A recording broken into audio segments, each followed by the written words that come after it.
The Lord be with you. and with your spirit. A reading from the Holy Gospel according to Luke. Glory to you, O Lord. The tax collectors and sinners were all drawing near to listen to Jesus, but the Pharisees and scribes began to complain, saying, "This man welcomes sinners and eats with them." So Jesus addressed this parable to them. "What man among you, having 100 sheep and losing one of them, would not leave the 99 in the desert and go after the lost one until he finds it? And when he does find it, he sets it on his shoulders with great joy. And upon his arrival home, he calls together his friends and neighbors and says to them, 'Rejoice with me, because I have found my lost sheep.' I tell you, in just the same way, there will be more joy in heaven over one sinner who repents than over 99 righteous people who have no need of repentance. Or what woman, having 10 coins and losing one, would not light a lamp and sweep the house, searching carefully until she finds it? And when she does find it, she calls together her friends and neighbors and says to them, 'Rejoice with me, because I have found the coin that I lost.' In just the same way, I tell you, there will be rejoicing among the angels of God over one sinner who repents." My dear sisters and brothers, the Gospel of the Lord. Praise to you, Lord Jesus Christ. Please be seated. Meron pong kwento tungkol sa isang matandang lalaki na laging nagme-meditate sa tabi ng ilog sa India. Sa kanyang pag-meditate isang araw, nakita niyang merong isang scorpion na inaanod sa tubig at sumabit sa mga sanga. At naisip niyang iligtas ang scorpion na ito, kaya pilit niyang inabot ng kanyang kamay.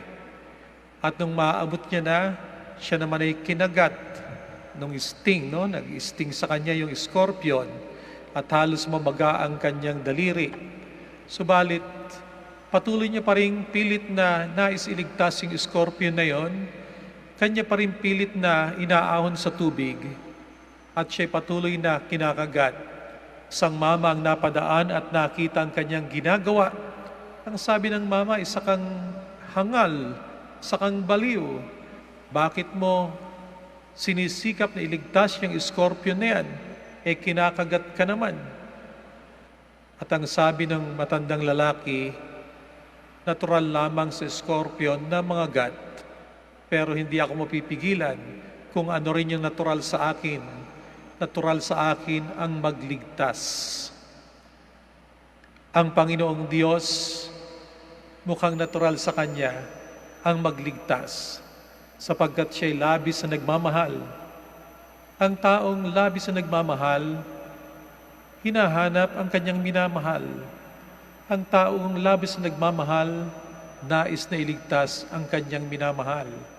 At ganun po sa atin ang Panginoong Diyos. Sa ating Ebanghelyo, mayroon 2 kwento tungkol sa tupang nawawala at tungkol doon sa coin na nawawala rin.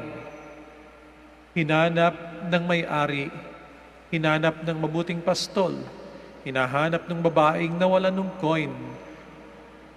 Ang Panginoong Diyos, lagi po tayong hinahanap.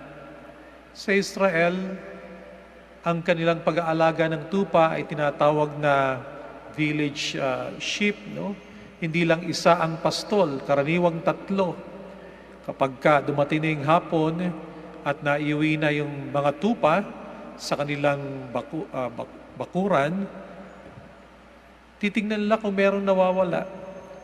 Kaya yung isang pastol, maaring lumabas kahit gabi na. Nung iwanan ng 99, hindi nangangahulugan na pinabayaan nila yung 99 para lamang sa isa. Meron nagbabantay sa mga tupa. Subalit yung tupa, Yung pastol na naghahanap ng nawawalang isang tupa, isusuong niya ang kanyang buhay sa panganib. Makita lamang yung nawawala. At kapag kanyang nakita na, iuwi niya, hinihintay siya ng buong village, ganun na lamang ang saya ng lahat kapag nakita yung hinahanap na tupa. Naalala ko po nitong nakaraang bagyo, no? Araw-araw halos sa balita, doon sa Catanduanes, sa Bicol, dahil sa lakas ng bagyo, mayroong mga magkakamag-anak na nagkahiwalay. At kapag nakita ng magulang yung anak na nawawala, hindi maipaliwanag ang kaligayahan. Ganun na lamang. Yun nga mga may kamag-anak sa Maynila na nag-aalala kung ang nangyari sa kanilang kamag-anak doon sa Catanduanes dahil nawalan po ng signal, no? Nawalan ng kuryente. Yung maipaabot lamang na sila'y nasa mabuting kalagayan, na sila'y buhay. Napanood natin na labis ang tuwa, no? Na malaman mong nailigtas yung isa. Ang Panginoong Diyos, ganun din ang sinasabi sa atin. Yung makita ang isang nawawala, yung makita ang isa sa mga anak na nagbalik loob sa Panginoong Diyos, labis ang kaligayahan na nadarama ng Diyos at labis din ang pagbubunyi ng mga anghel sa kalangitan. Yung babaeng nawalan ng coin, itong coin na ito ay katumbas daw ng singsing, no? Wedding ring. Maring yung coin na yun nakalagay sa kanyang headdress, na kapag nawala, parang nawalan ng wedding ring. Pilit niyang hinanap, nung kanyang matagpuan, ganun na lamang ang kanyang kaligayahan. Napakabuti sa atin ng Panginoong Diyos, sapagkat tayo mga Kristiyano, naiba sa ibang relihiyon. Sa ibang relihiyon, ang kanilang paniniwala, nag-aalay silang iba't ibang sakripisyo para sila'y pakinggan ng Panginoong Diyos. Hinahanap nila ang Panginoong Diyos kahit na sa mga relihiyon na mahilig sa meditation, sa kanilang pag-meditate, pilit nilang hinahanap ang Panginoong Diyos. Meron po kaming kasamahang pari na na-assign sa Indonesia, sa Muslim country. At siya'y naingayan sapagkat ang mga Muslim, alam natin kapag nagdarasal, nakatrompa, rinig na rinig, maingay sa buong bayan. Pabiro niyang sinabi sa akin minsan, sabi niya, alam mo ba kung bakit yung mga Muslim ay maingay kang magdasal?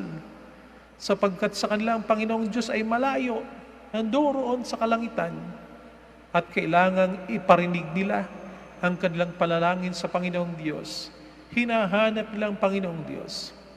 Pero tayo mga Kristiyano, kakaiba po ang ating paniniwala. Ang ating paniniwala, ang Panginoong Diyos ang naghahanap sa atin. Hindi siya malayo sa atin. Sabi nga ng ibang santo, mas malapit pa ang Panginoong Diyos sa atin kaysa tayo sa ating sarili. Very close tayo sa ating sarili.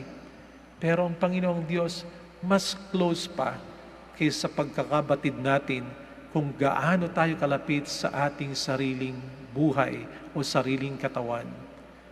Ito'y nagbibigay sa atin ng ibayong pag-asa. Ito'y hamon sa atin upang umunlad tayo sa ating pananampalataya na lagi nating pakaisipin ang Panginoong Diyos. Lagi tayong sinasamahan sa anumang bahagi ng ating buhay. Panalangin natin na nawa kung ang pakiramdam natin sa buhay ay pinabayaan na tayo ng Panginoong Diyos. Isipin natin na ang Panginoong Diyos hindi nagpapabaya. Kumatok tayo sa Kanya sa ating pananampalataya. Buksan natin ang ating puso't isipan. At kung tayo nawala, tulad ng sabi sa Ebanghelyo, tayo magsisi sa ating kasalanan, bumalik tayo sa Panginoong Diyos. At ang mga anghel sa kalangitan ay labis na nagbubunyi sa pagkatagpo sa atin ng ating Panginoon o ang pagkatagpo natin sa Kanya. Please all stand.